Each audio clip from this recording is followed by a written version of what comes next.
श्रीनाथ जी का जो रूप है, स्वरूप है, इसमें सब विराजमान है, सब विद्यमान है, क्योंकि ये वास्तविक आनंद स्वरूप है। एक भुजा ऊपर है और दूसरी भुजा कमर पर है। किस भाव से?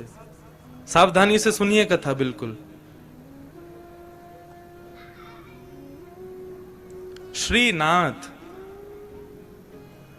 श्री यानी राधा, श्री यानी श्री किशोरी जी, श्री यानी श्री लाडली जी, और श्री लाडली के संग युक्त होकर के जो नाथ विराजमान है वो हैं श्रीनाथ। सुन वे तो पहली ताली बजा रहे हो, बात तो पूरी करने दो हमको, जल्दीबाजी मत करो। अब तो पंडाल भी अपना, समय भी अपना, कथा भी अपनी, उत्सव भी अपने, पूरा दिन है अपने पास। खूब भाव से सुनो कथा। वृंदावन में जो दर्शन नहीं है वो दर्शन श्रीनाथ जी में है। कैसे? आप लोग सब बाहर से पधारे हैं, इसलिए मैं जो अपने गुरुजनों से, जो अपने बुद्धिजीवियों से जो मैंने सुना तो मैं कह दूं यहां पर। वृंदावन में किशोरी जी ठाकुर जी के बगल में विराज रही हैं, और स्वरूप में नहीं है, केवल नाम के रूप में श्री राधा रानी विराजती हैं वृंदावन में।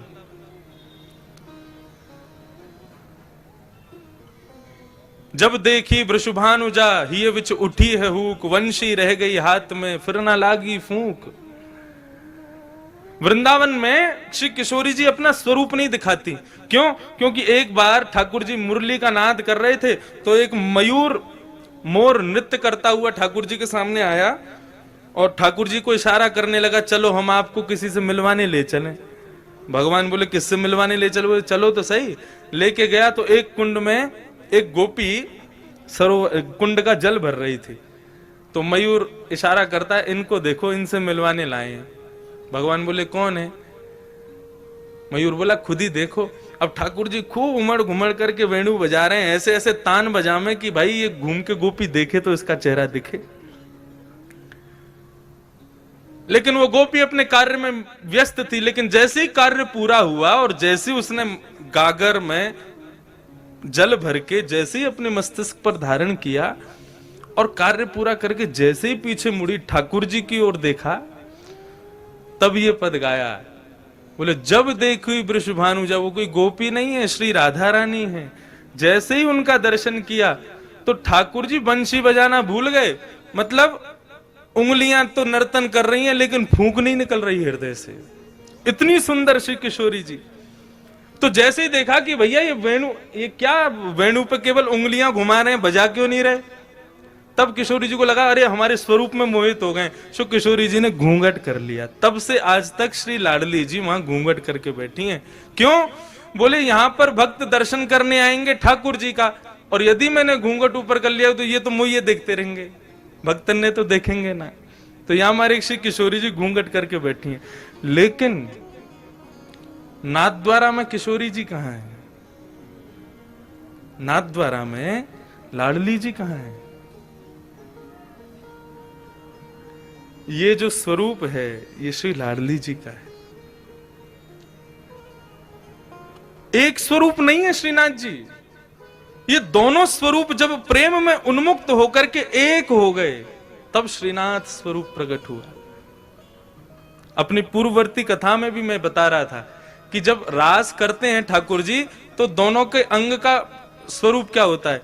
बोले श्री किशोरी जी तो ऐसे नृत्य करती हैं, ये भाव है उनका, ये सदैव ऐसे ही नृत्य करती हैं।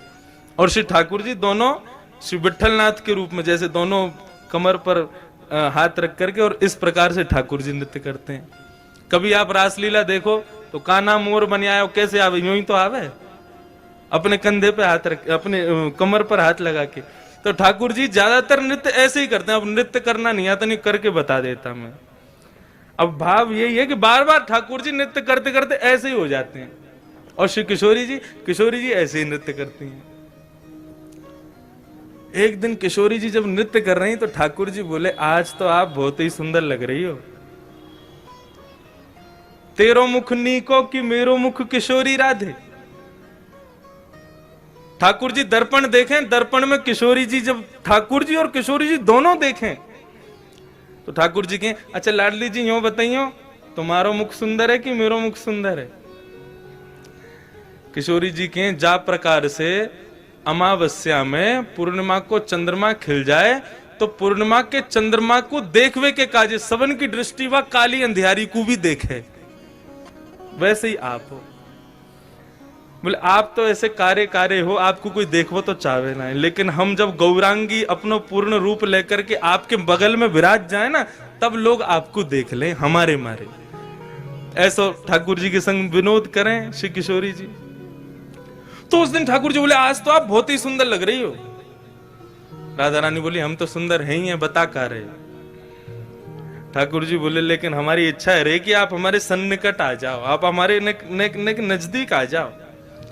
किशोर जी बोली, देखो ये सब सखियां नाच रही हैं, सब नृत्य कर रही हैं, सब रास कर रही हैं, अब हम इन सबन के सामने आपके समीप आमे ना तो हमको न कष्ट हो गए। सो किशोरी जी तो आमे नहीं, ठाकुर जी बार बार ऐसे नाचते नाचते उनके बगल में पहुंच जाएं कि हमारे पास आमे। लेकिन ललिता, विशाखा और श्री यमुना, इन तीनों के हृदय में यह भाव आया कि ठाकुर जी की बड़ी इच्छा है रही है श्री किशोरी जी के आलिंगन की, हृदय से लगावे की, लेकिन हम लोग उनके संकोच के मारे कर नहीं रहे। सो तीनों नृत्य करते करते वहां से अंतर ध्यान हो गए ताकि हमारा संकोच दूर हो जाए, हमसे जो संकोच है वो दूर हो जाए। जैसे ही तीनों वहां से प्रस्थान किए, ठाकुर जी ने और श्री लाडली जी ने देखी अब कोई ना है, अब तो समीप आ जाओ हमारे, आपको स्वरूप इतना बढ़िया मनमोहक लग रहा है। सो किशोरी जी तो ऐसे नृत्य करते करते और ठाकुर जी ऐसे नृत्य करते करते जैसे ही आकर के आलिंगन कियो है, सो आधो स्वरूप तो श्री किशोरी जी को और आधो श्री ठाकुर जी को श्रीनाथ रूप में प्रकट हो गए। बोलो श्रीनाथ प्यारे की जय। आप कभी गर्मी में यहां आना, मैंने तो अनुभव किया है। ठाकुर जी की जो उठी हुई भुजा है वो श्री राधा रानी है, और उस भुजा को जब आप देखेंगे तो उस भुजा में आपको गौर वर्ण का दर्शन होगा। अभी तो ठाकुर जी ने पूरा अंग ढका, केवल मुखमंडल दिखाते हैं, लेकिन कभी गर्मी में आप आओगे तब ठाकुर जी के श्री अंग का दर्शन कीजिएगा, आपको श्री किशोरी जी भी दिखेंगे। तो आधा भाग श्री लाडली जी हैं और आधा भाग श्री ठाकुर जी हैं, दोनों के रूप एक हुए तब श्रीनाथ प्रकट हुए। वृंदावन रहो, बरसाना रहो या ब्रज में जाओ तो कैसे जाओ? भ्रातः तिष्ठ टले टले विटपिनाम ग्रामेषु भिक्षामटः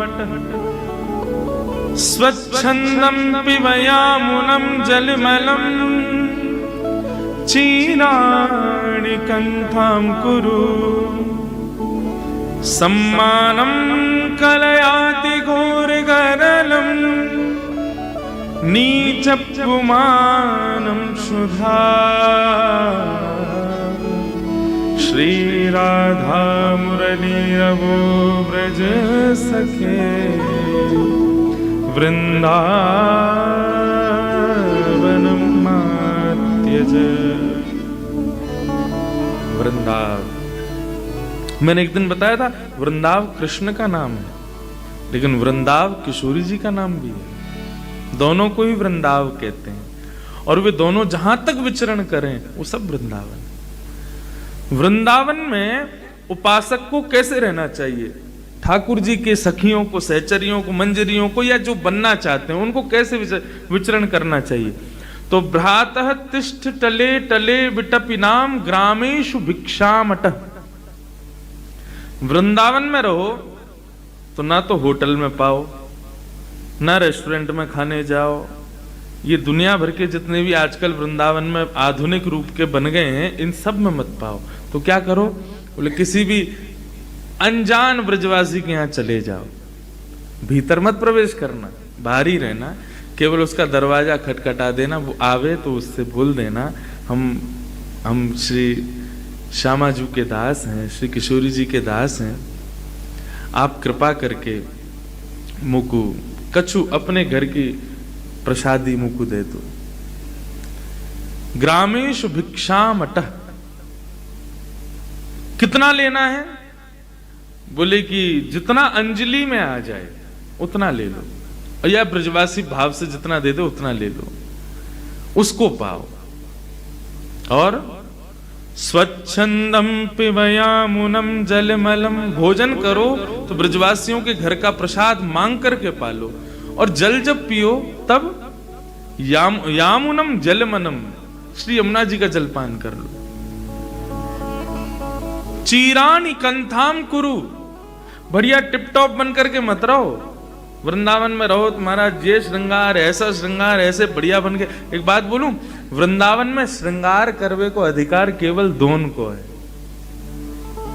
आजकल बहुत है क्यों, वृंदावन में ऐसा ऐसा श्रृंगार करके लोग घूमे, सखी भाव से घूमेंगे, आंखों में काजल लगाएंगे, होठन में लालिमा लगाएंगे, ये हार पहनेंगे, ऐसे लटके झटकेंते चले। उनसे पूछो कहा है, हम सखी हैं किशोरी जी के। हाँ तो ही मिली सखी बनावे, किशोरी ते ज्यादा सिकने अपनो श्रृंगार तो तैने कर रखो है। वृंदावन में रहो तो कैसे रहो, अत्यंत साधारण, ज्यादा टिपटॉप बन के मत रहो। चीराणी कंथाम कुरु, साधारण वस्त्र पहनो, बल्कि यहां तो ये कह रहे हैं कि चीरों को इकट्ठा करके उसका कोई वस्त्र बना के वो धारण करके रहो। चीराणी कंथाम कुरु। और फिर क्या होगा, जब आप ब्रजवासियों के घर का प्रसाद पाओगे, केवल यमुना जल पियोगे, चीर पहन करके रहोगे, तो उसके बाद एक चीज शुरू हो जाएगी वृंदावन में। क्या?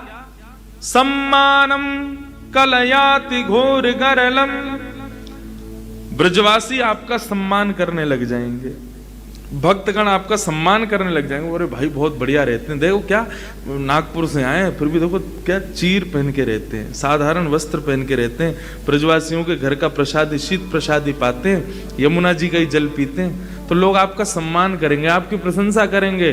वृंदावन शतक कहता है वो महाविष के समान है, उससे बचो, सम्मान से बचो, जितना हो सके उससे दूर रहो।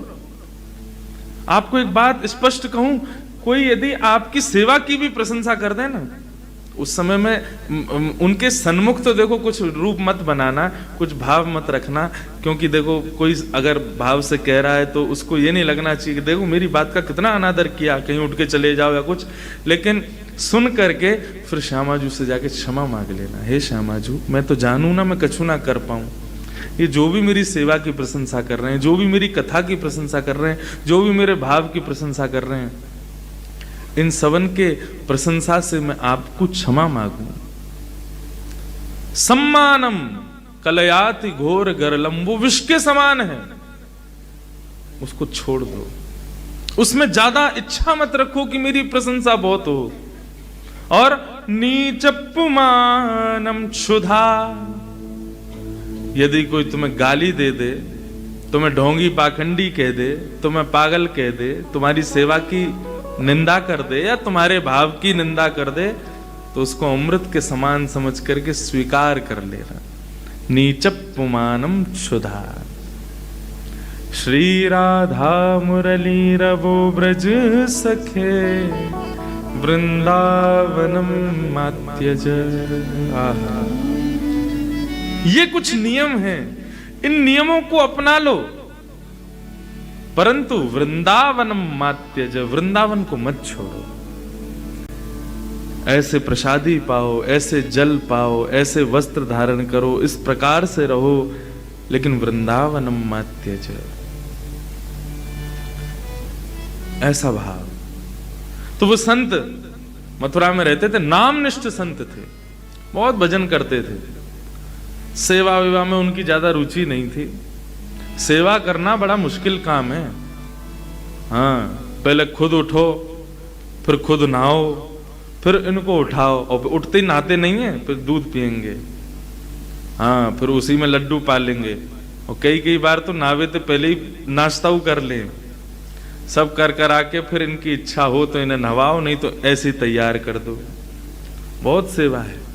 और फिर जल्दी से इनको ही भोग लगाओ, फिर स्वयं पाओ, फिर इनको सुलाए दो, जब ये सो जाएं फिर स्वयं सो।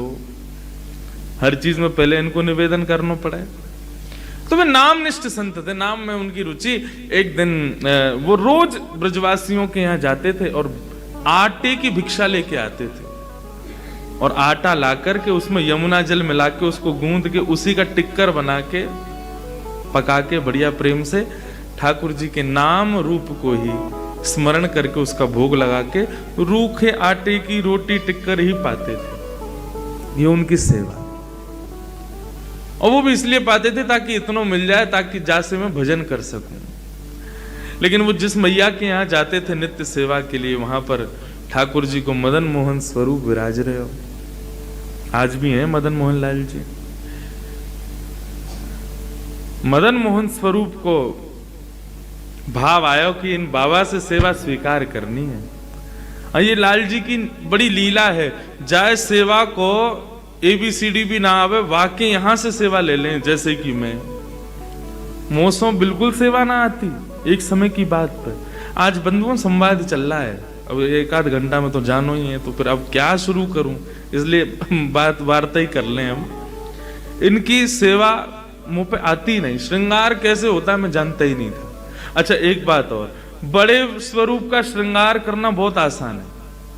हाँ वो तो दिखता है ना दूर से कि हाँ नेत्र पास हैं, ठाकुर जी कुंडल सुंदर लग रहे हैं, और उसमें पूरे हाथ चलते हैं। इनके सेवा में उंगली चलती हैं, और यहां से यूं ऐसे, कैसे हो सेवा खुद ही कर।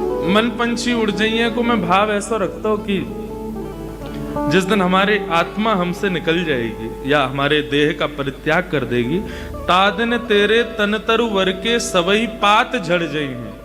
ये तन रूपी जो वृक्ष तुम्हारा है, इसके सबई पात, पात माने इच्छाएं। वैसे तो तन रूपी वृक्ष के पत्ते झड़ जाएंगे, लेकिन सूरदास जी कहना चाह रहे हैं कि जादिन तेरो मन पंछी उड़ जाएगा।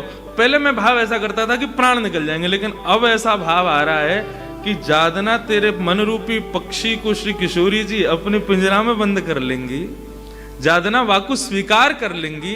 वो मन श्री लाल जी के चरणन को शरणागत हो जाएगा। तादिन तेरे तन तरवर के सवई पात, मतलब समस्त इच्छाएं झड़ जाई हैं। फिर कछु ना सुहावे गो, फिर तो ये बिन गोपाल को नहीं अपनो। श्रीमद् भागवत में सबसे पहली स्तुति है श्री कुंती जी की, और वो कुंती की स्तुति में एक बात ऐसी है, केवल एक शब्द ऐसा है जिस शब्द की वजह से 18,000 श्लोकों में सर्वश्रेष्ठ श्लोक वही माना जाता है जो कुंती ने गाया है।